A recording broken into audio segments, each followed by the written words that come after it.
The family you're about to meet today are mourning the death of their son. Mickey DeMartis had been born with a rare heart condition and severely defective artery. For years, his family was told he had little chance of survival and would never see the age of 4. But Mickey had exceeded doctors' expectations time and time again and survived one surgery after the other.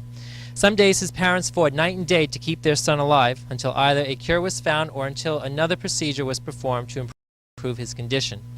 But unfortunately, Mickey's life came to an end in December 2011. He was 29 years old, but his soul lives on in the heart of his friends and family. Today, his parents share the heartbreaking story of Mickey's battle and the battle they fought to keep him alive. For any parent, losing a child is like the world ending. Find out how they cope and how you too can help Mickey's spirit live on.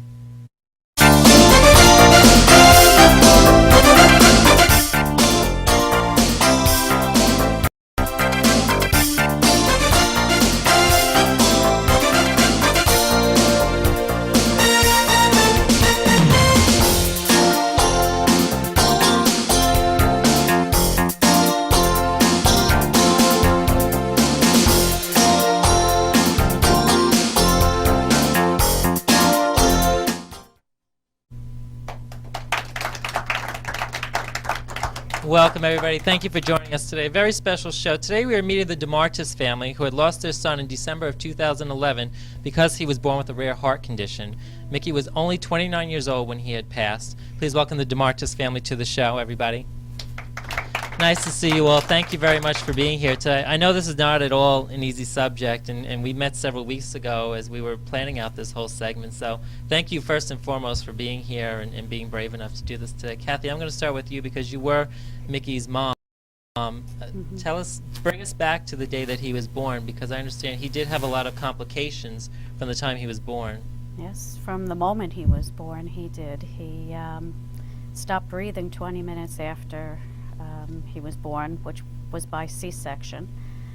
Prior to him being born, they gave me the option, do I want to have it natural, because I had my first child, Tracy, C-section, and it was a choice of mine, and I was going to have it natural.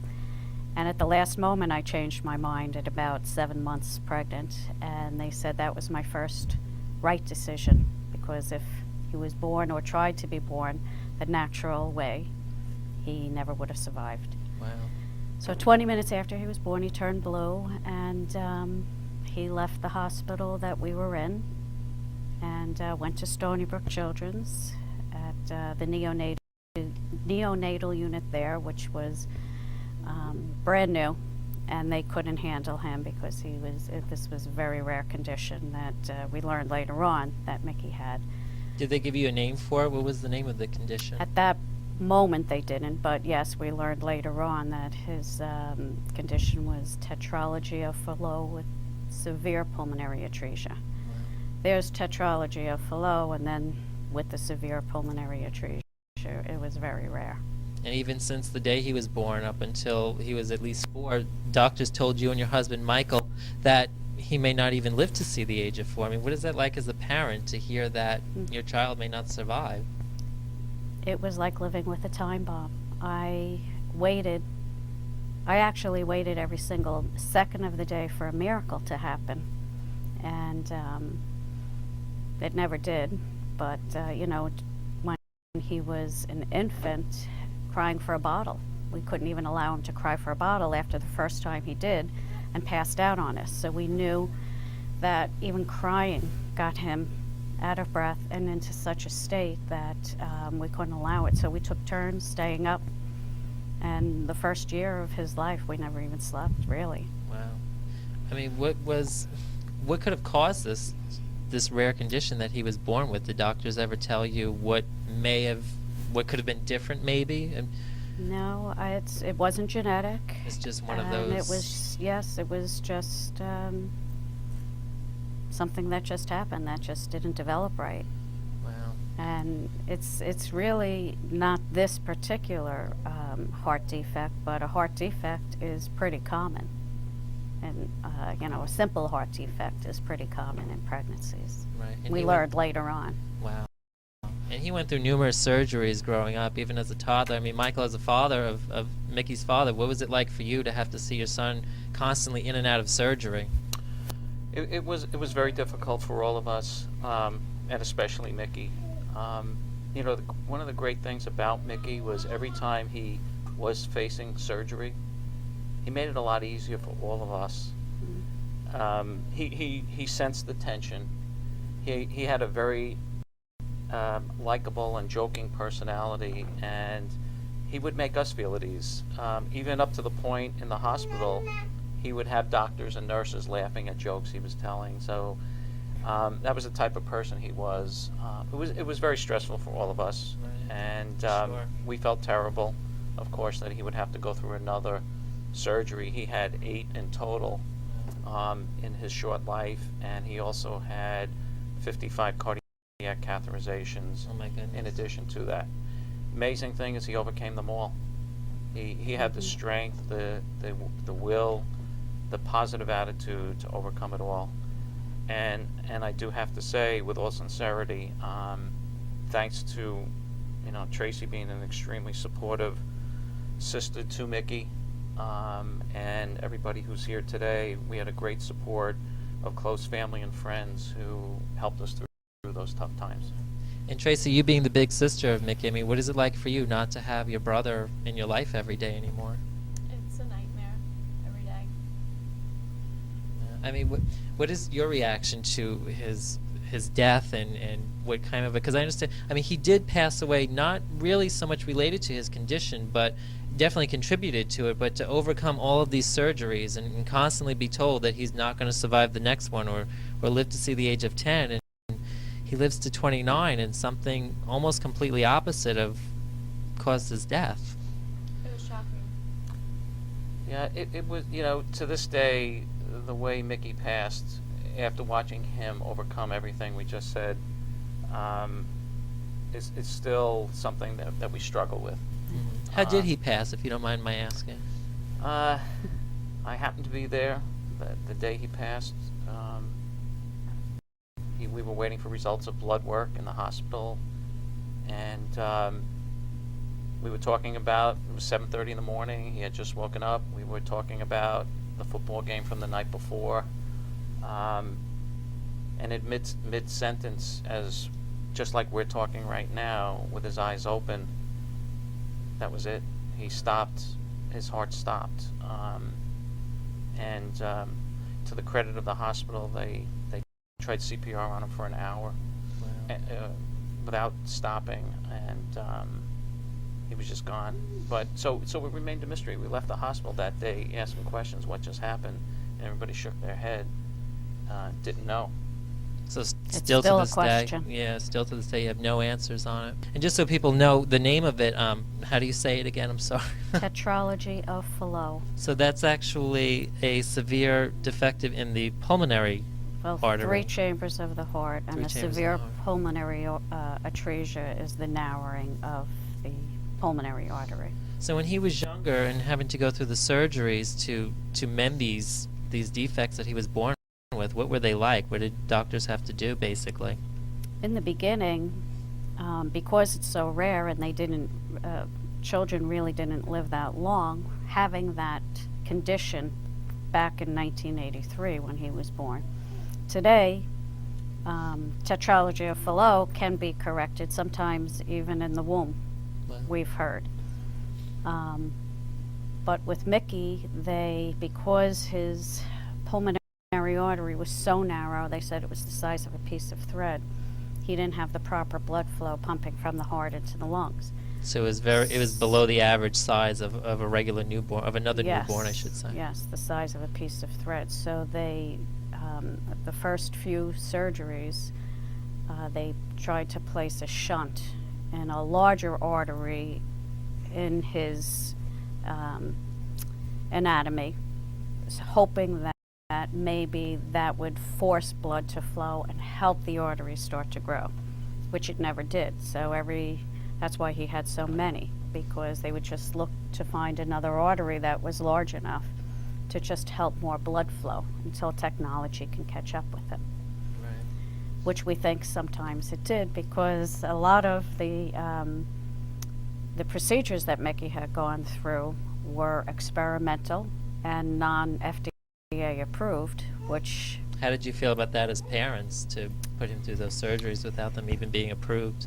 Well, because of the complicated condition that Mickey had, and what complicated it was the fact that it was this combination of problems with chambers of the heart, which made the heart not function in a normal manner, and then having the pulmonary artery, which has to carry blood through the system, not functioning properly. That's what made this a very, very, tenuous situation all the time. We just we were hoping, when we understood the condition and the fact that there was not a lot of research into this condition, that's why there was not a lot of hope given to us. But the strategy was to somehow keep Mickey alive while technology was developed. And it turned out that we were initially told it may be 5 years. We got to 5 years, it wasn't there. He exceeded all of doctors' expectations, basically. Mhm. Yeah, we got to 10 years, and there was, some breakthrough, which we can speak about in a little bit. But that's the way we lived our lives, and Mickey lived his life, was hoping that something would come forward that would help him. So you basically devoted your lives as parents to trying to find the next best thing for him. Well, I mean, what kind of strain did that cause on your family, or even between each other as husband and wife? Couldn't have been easy. It was very difficult. It was very difficult. What Kathy and I wanted to do was to, even with Mickey's condition, try to make our family life as normal as it could be.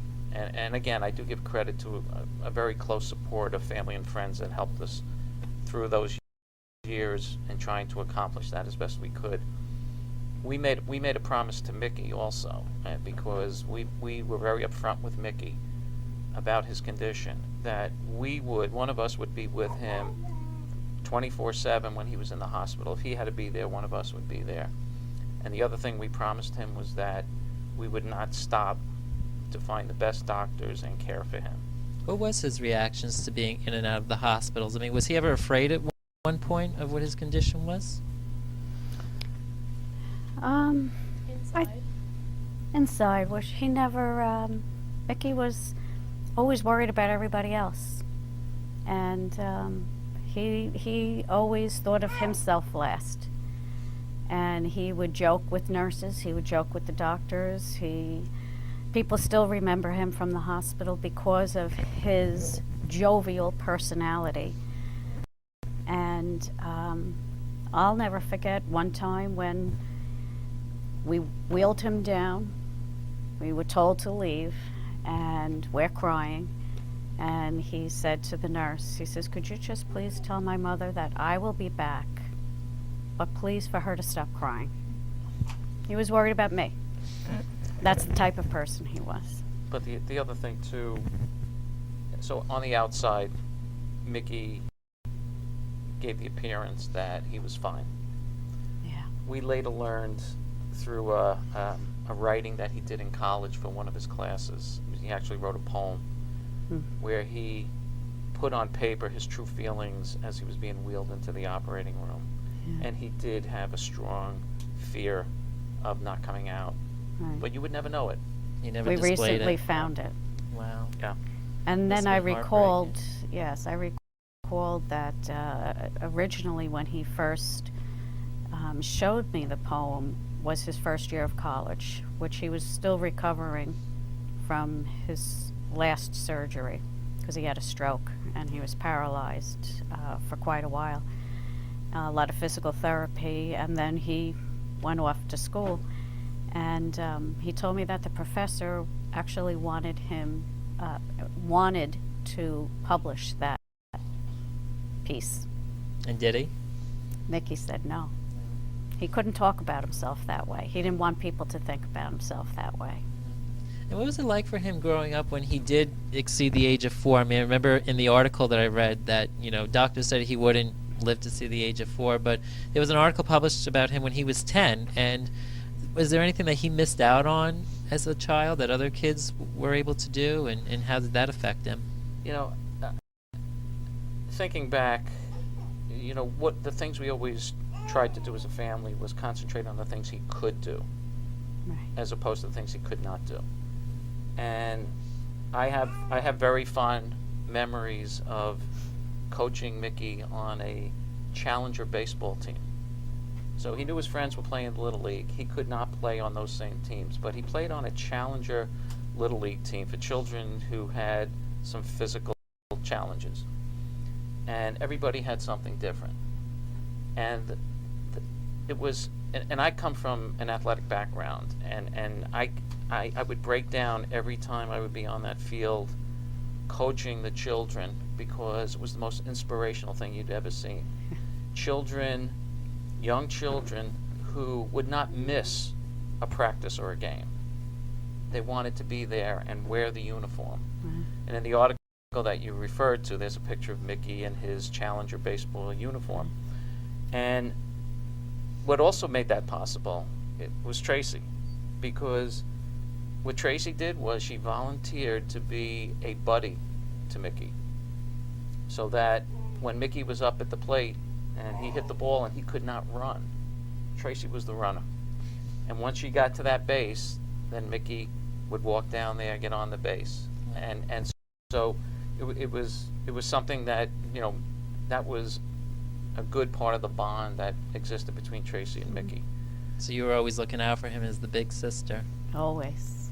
And then he also always wanted to ride a bike, and so he couldn't ride a regular bike, so we had purchased a bicycle built for two, and he was the hit of the neighborhood as he rode down in the development with Kathy, and Tracy would always hold back from riding a bicycle because she didn't want to be in a position to do something he couldn't do. Mm-hmm.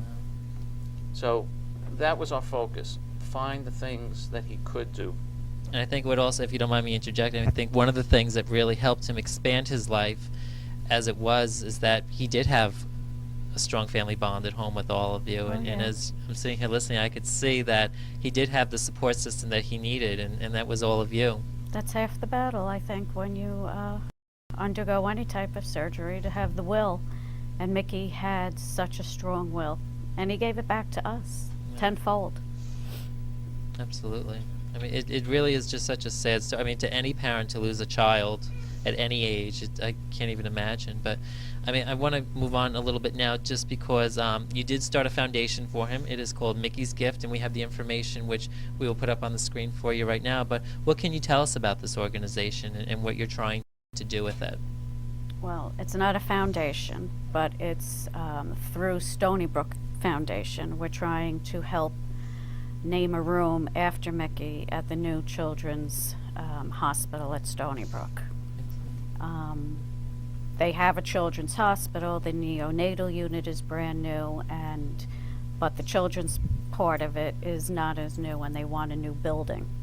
So that's our goal, is to have a room named after Mickey.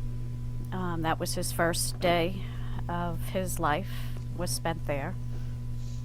Mike worked there for 20 years. Tracy went to school there. My son-in-law works there. And we thought it was appropriate for something like this. And so the foundation is Stony Brook Foundation, and it's our gift with Mickey to try to raise money for Stony Brook to name that room in his honor. And keep his legacy alive. Absolutely. So that's what we're doing as a family, and a lot of our friends, to just try to raise as much as we can to And have his legacy have that live on, happen. because it will live on. I mean, with a great family bond, as I stated, with all of you, and for him to have that support, I mean, there's no doubt. And it's really a great thing that you're doing, because it kind of brings hope to other families out there that may have lost children, and not so much similar situations, but from other health complications. And still to this day, there's no answers on why he was born with this condition and Right. what really caused his death in December of 2011. We feel that, you know, on the day Mickey was born, he was in 3 hospitals. I was with him each one of those days. In total, he was probably in about 5 hospitals, 6 hospitals in his entire life, various hospitals. With the surgeries, the catheterizations, he spent a great deal of his life in hospitals, and he brought a lot of joy to people through those experiences. And we just thought it would be fitting to keep his legacy alive by having this room named after him when we learned that Stony Brook was going to be building this new children's hospital. And so we have a very aggressive goal. We've called out to family, friends, and the public to help us to in fundraising events. We have a big event coming up in October, and we will be recognizing at that time Mickey's cardiologist of 26 years, who, in our opinion, was very instrumental in guiding not only Mickey through life, but also us.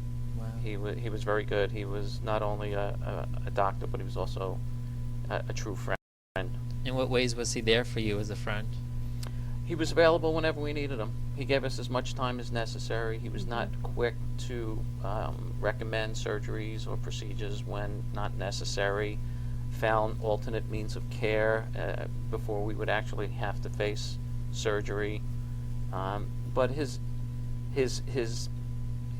was constantly sensitive to what we were going through, our emotions, our fears, and he was a calm in our life to guide us through that. Right. And it was only fitting that he be recognized at this event in October. Absolutely. And if people would like more information, either how they can donate or even get tickets to be a part of it, I mean, is there... Just go on mickey'sgift.com. mickey'sgift.com. Everything is there. There's articles that have been written about him. There's the eulogy. There's a little short essay that Mickey wrote in 5th grade when he wanted to ride a bike, and then wound up he couldn't, so we got the bicycle built for 2. And then all of his friends too are great. I wanted to mention that too. His friends stuck by him, and they all loved each other. I found out years later that after we got him the bicycle built for 2, they all put pegs on their bikes so that Mickey could stand up and ride wherever they were going. And thank God I didn't know about that then, but they have been a big help with us too with this fundraiser. They're still there, and they've written me letters, just giving us their memories about them and Mickey, and it brought back a lot of things for us too, because you don't want to forget anything. Right. And Again, I can't imagine as parents, I mean, what you went through, what you're still going through. What is everyday life like in your house, waking up every morning? it's a chore to wake up and get going. But then Tracy had a beautiful little baby girl, Michelina. We call her Mickey Joy. She's out in the audience today. And Hi. she's what's healing my heart. I mean, it's absolutely heartbreaking. I mean, my heart goes out to all of you because, this is a story that we've never featured anything like this on this show at all. So this is the first for myself, and it's very heartbreaking. I mean, I just want to go back a little bit just to when Mickey did finally get to ride a bike. I'm sure it's something that he always wanted to do, and there was a time that he wasn't able to. What was it like for him to be able to get on the seat and pedal, even if it was with somebody in front of him or behind him, however, Well, whatever the order was? That's what he wrote also in his article, that he couldn't wait for the wind to blow in his face. And when we were on it that very first time, and we were going down a hill, and he was yelling, "Oh, this feels so great. I just love the wind in my face. I never realized how good this was." And for a typical child, you get on a bike pretty young, and it wasn't until he was 10 that he got to experience Wow. that, but he did. What was it like for you as parents to finally see him do something that he's probably been longing to do? It was great. I mean, I know that we promised him after that last surgery, when he was in 5th grade, he would definitely have a bike. And in the Women's Day article, you see a picture of him on the bike, but he still couldn't ride it without getting too out of breath. And we said, no matter what, we're getting him a bike. I don't care what we have to do. We're getting it for him, and he's going to have that experience. And with help also from my aunt and uncle, we were able to purchase that bike. Wow. It's extremely sad story to overcome everything that he did as a child with all the surgeries, and you as a family constantly being told that he's not going to live to see 4 or 10. It's heartbreaking. I mean, what advice do you have as parents to other families out there who may have lost children to health conditions? With health, I- lost their I- children? I don't know. Well, when we were in the hospital, we always felt for the other parents who were there with their children, not knowing what the condition is, but you would see the emotion Mhm. among their families, and the one thing that I guess if there was any advice, and we always tried to shy away from giving advice because everybody's situation is different, is just to never give up hope. That's the You know, key. this is the healthcare industry is evolving on a constant basis, and new technology is coming about. In our case, we didn't have many choices. There weren't many options, many places to go to, and so we would have to take advantage of non-FDA approved procedures that were out there, experimental, similar to what actually happened in. I'm sure it's very scary as parents to put your child through something like that and just hope for the best. Just Yeah. signing consent forms, Yeah. knowing what the outcomes could be was scary enough. But we always tried to keep Mickey's attitude as positive as possible. We tried to keep our own positive. And so the only thing I would say that everybody goes through their own situation is never give up. We had a situation when Mickey was 10 where the doctors told us he had 3 months to live. Wow. And Kathy and I walked away from that consultation, and we said, just because the medical profession is telling us that there's nothing else they can do, that doesn't mean we're going to stop. Exactly. And so that what we did then was we took it upon ourselves to find the best that was out there at that time, which happened to be in Boston, and found a doctor there 1 year before he retired who pulled off what I consider to be a miracle Yes. and gave Mickey an additional 18 years of life because of what they did. Amazing. Well, I know this wasn't easy for any of you. I mean, this is a very difficult situation, but I thank you, all three of you, for sharing your story with us today. Big round of applause for them. This is not easy as parents, I'm sure. And one more time, if you would like to contribute to Mickey's Gift, just visit the website at www.mickey'sgift.com. Once again, thank you guys so much for being a part of the show today. Thank you. And I thank you at home for watching. See you next time.